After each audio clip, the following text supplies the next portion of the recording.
This is Land of Havilah, Isaiah 21.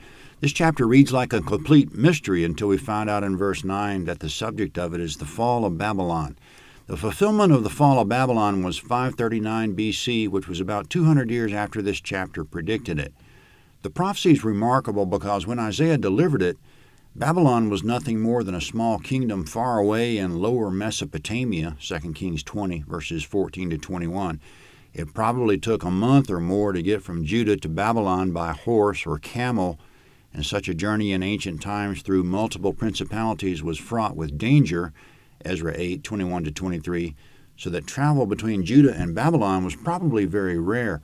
So anyone in Judah who read this prophecy probably thought, who cares about the fall of Babylon? What's Babylon to us? But Babylon turned out to be very important because about 100 years after Isaiah in 626 BC, the Babylonians started to expand their territory. They eventually overthrew the Assyrian Empire and became the dominant power in the Middle East. They overthrew Judah in 586 and took Judah captive.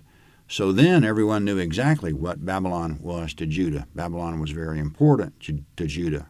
So here it is, the prophecy of the fall of Babylon delivered before the rise of it, when no one cared. Verse 1.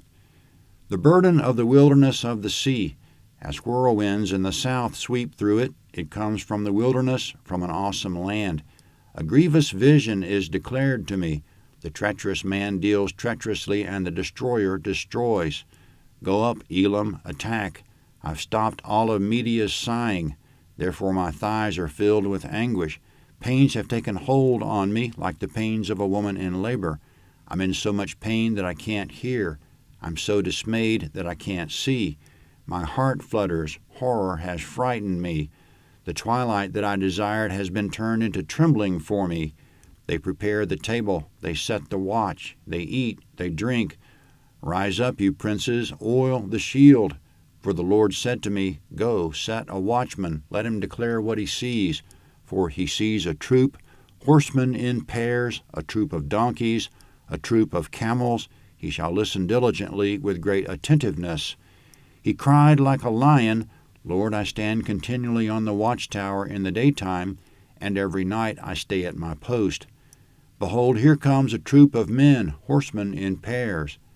He answered, Fallen, fallen is Babylon, and all the engraved images of her gods are broken to the ground. You are my threshing and the grain of my floor.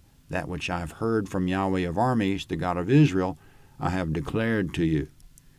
Comment. 2 of the verses we just read point us to the fall of Mystery Babylon in Revelation 18.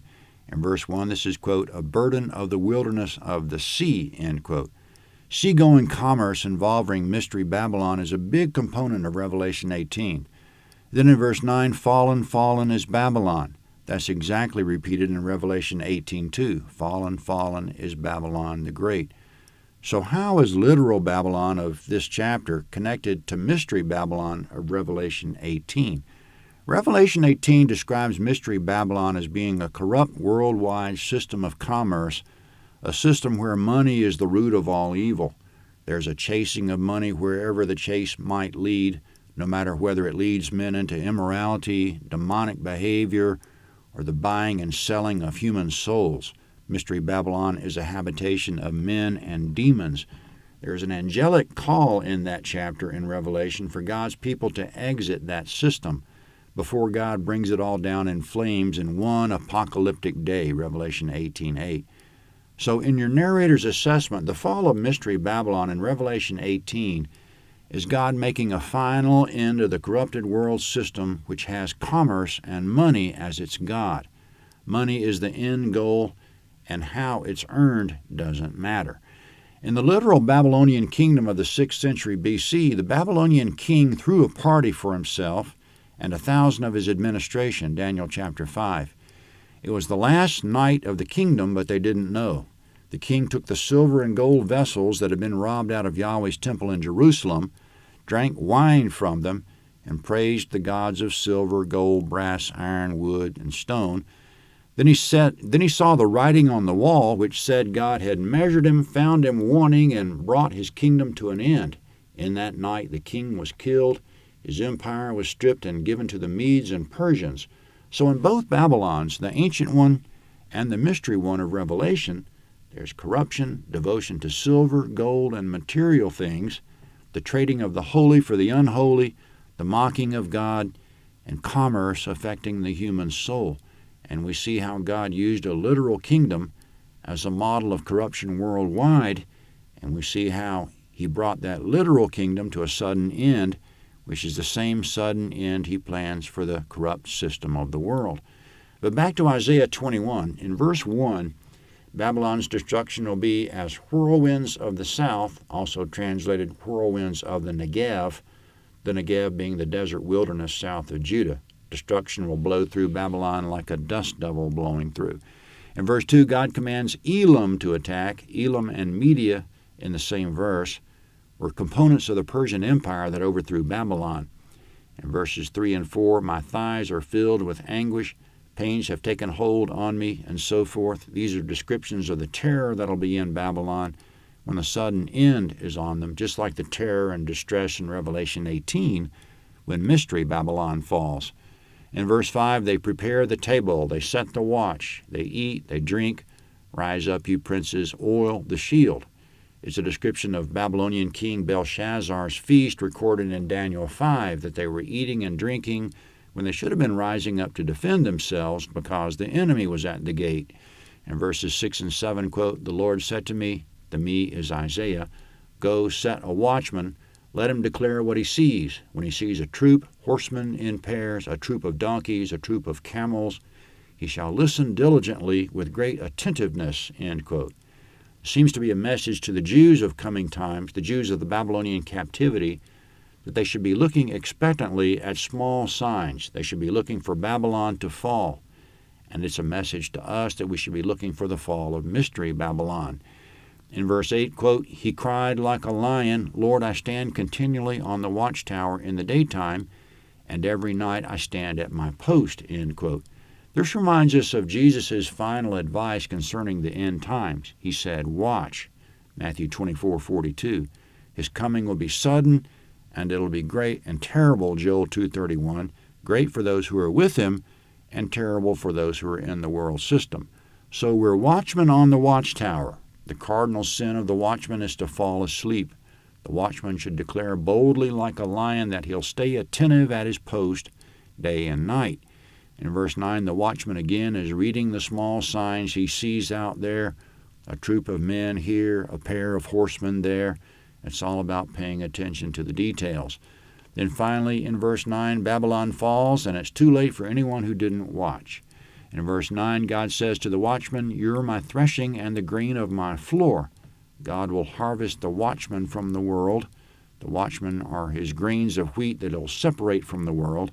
These are the ones who've been looking for his coming, at which time he'll destroy the world system, Matthew 3:12. By the way, Mystery Babylon is a term from Revelation 17:5. It's a mystery because we have a hint of what's coming, but we don't know fully until it happens.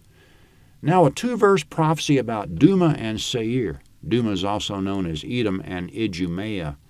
When place names get translated from language to language over time, they get twisted into forms that sound more natural to the target audience. So Edom becomes Duma in this case, but the mountainous area called Seir in verse 11, which is in Edom, is the same as it's been since we first saw it in the book of Genesis.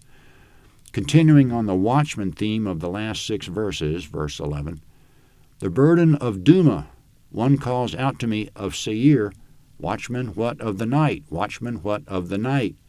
The watchman said, the morning comes and also the night. If you will inquire, come back again. Comment in verses 10 and 11, someone called out from Edom saying basically, hey, watchman, do you see anything? And the watchman answered, nothing unusual, just the cycling of days and nights. But I don't mind you checking, check back any time. In other words, I'll be here watching even though it looks like nothing's happening, and I'm glad you're interested. Now, moving on to round out the last 5 verses of the chapter, a very interesting prophecy concerning Dedan, Kedar, and Tema, which are tribes of the Arabian desert.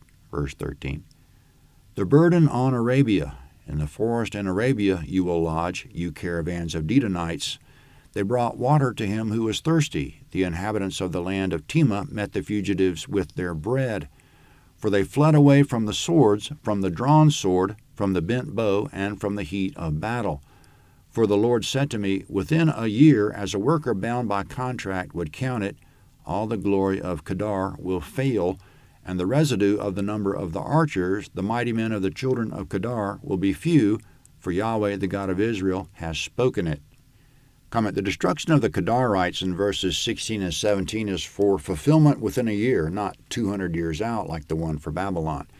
Fulfillment of short-term prophecies established Isaiah in his own time. As we said, the Assyrians were on the march through the surrounding nations at the time. In verse 13, the Dedanites traveled in caravans in the forest or thickets of Arabia. We get the picture they were nomadic desert dwellers. They had compassion in verse 14, bringing water to him who was thirsty. Speaking of stragglers they happened upon in the desert, this is probably in relation to people fleeing the Assyrian invasions of their homelands, such as the citizens of Moab exiting their borders in a panic, as just described 6 chapters ago. They headed out into the wilderness.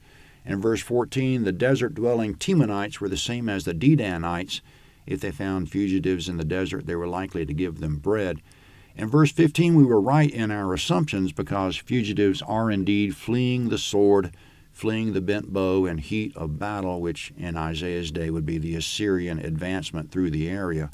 The implication is that the Dedanites and Temanites will be okay because they were merciful, but in verses 16 and 17, Isaiah says, within a year, the Kedarites of the desert will be just a residue of what they were, few in number, for Yahweh has spoken it.